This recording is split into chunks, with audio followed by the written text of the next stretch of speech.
Magandang umaga mga kapuso. Today, ituturo ko po sa inyo paano gumawa ng Turkish egg. Simulan na po natin. Ang mga ingredients po na kailanganin natin ay 2 pirasong itlog, chili flakes, chili oil, black pepper, salt, chopped parsley, at saka garlic powder. At of course, mayroon tayong sour cream and 2 pirasong sliced bread at saka butter. So, ang procedure po,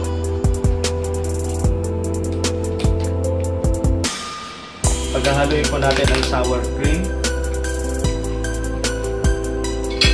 sa isang mixing bowl.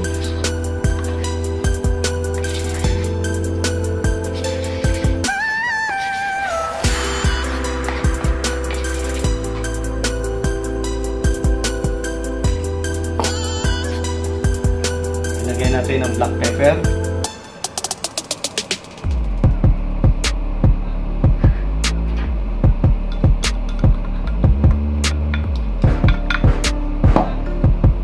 salt,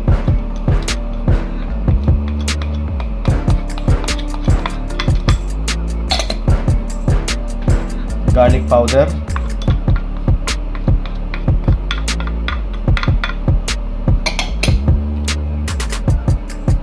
parsley,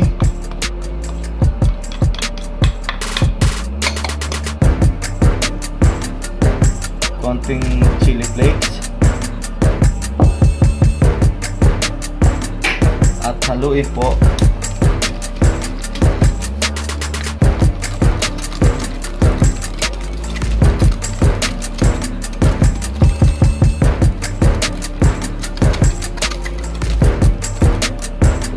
Lagyan ng konting chili oil.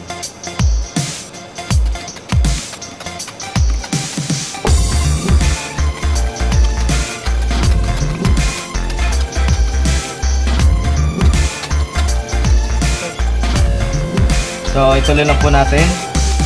Ang ginawa ko po, nilagyan ko po siya ng konting food color para medyo magkaroon siya ng color. Yan. So, hanggang matunaw po ang ating mga dry ingredients, lalo na yung salt. So, ready na po yan ang ating pang Turkish egg. Ngayon naman, lulutuin po natin ang itlog. So, ngayon naman po, lulutuin natin ang itlog. So, ang kailangan lang po natin ay mag-boil tayo ng water. Lalagyan po natin ng vinegar. Hintayin na po natin siya mag-boil. So, ayan po, medyo kumukulo na. Gagawin po natin is paikutin po natin siya. Bago natin ilagay ang itlog. So, magiging pouch egg po ito.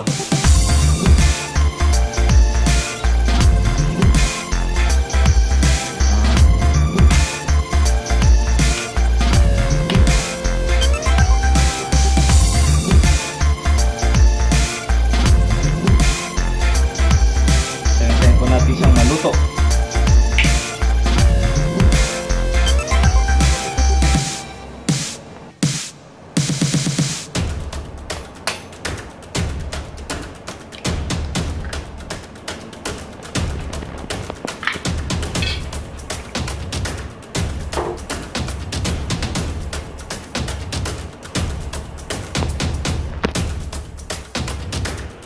So, habang niluluto po natin ang egg, so ito-toast po natin ang ating bread, sliced bread.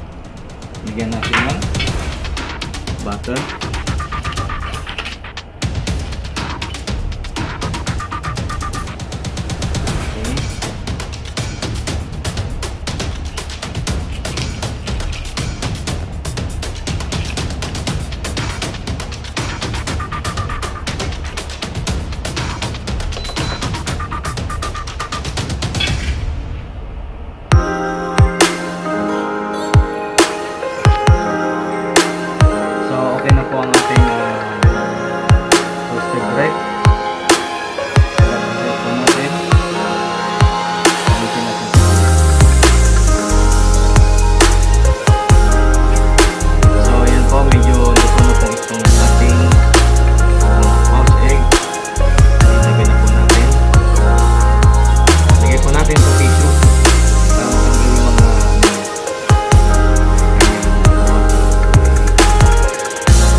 natin ito mamaya.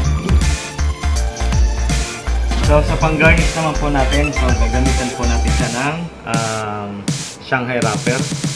Slice po natin siya na medyo manipis.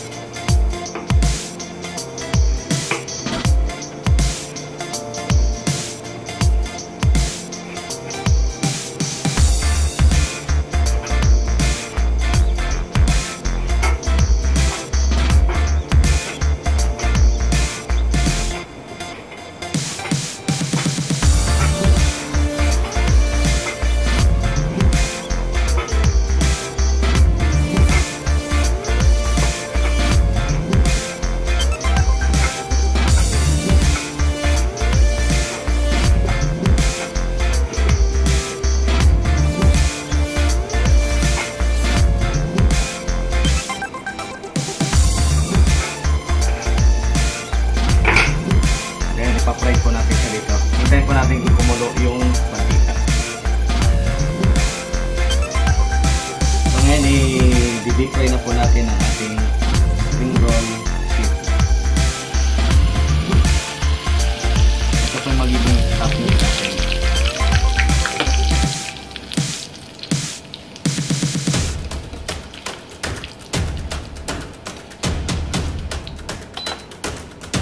Tapos side natin.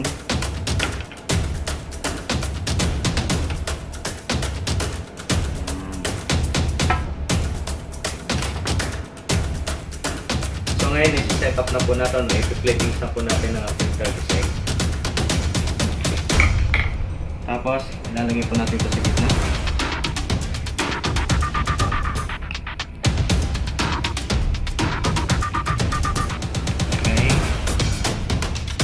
Then, lalagyan po natin ng sasabi ko.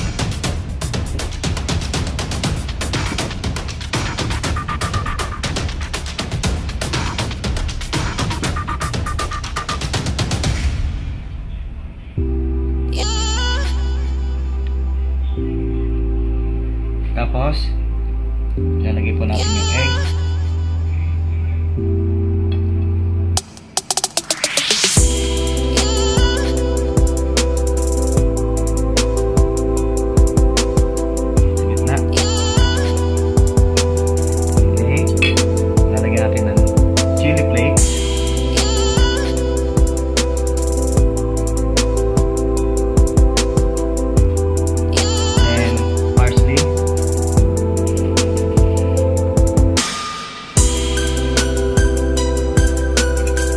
Sa paligid.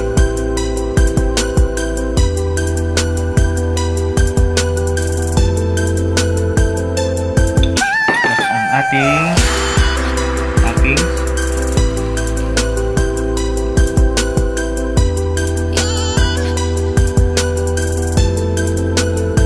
Yan. And then sa ating side po na bread.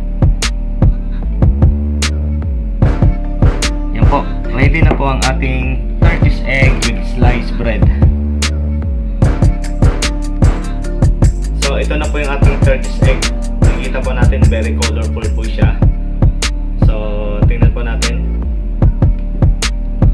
Yan, medyo pink. Tapos yung chili oil niya, papula. Tapos crispy toppings yung nasa gitna naman po yung ating pouch egg. At saka ang ating sliced bread on the side. So titikman na po natin yan. Mga kapuso, ngayon po ay titikman na po natin ang luto ni Chef Francis with Ma'am Abigail na Turkish egg. So, tikman na po natin Ma'am Abigail. Okay.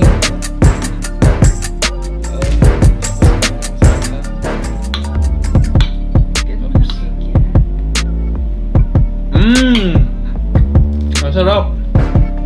Panalo. Ang sarap po ng mga kapuso. So mga kapuso, huwag po natin kakalimutan i-like and share and subscribe ang YouTube channel ni Chef Francis. Maraming salamat. Yan po ay Cooking Techniques Chef Francis. Panalo.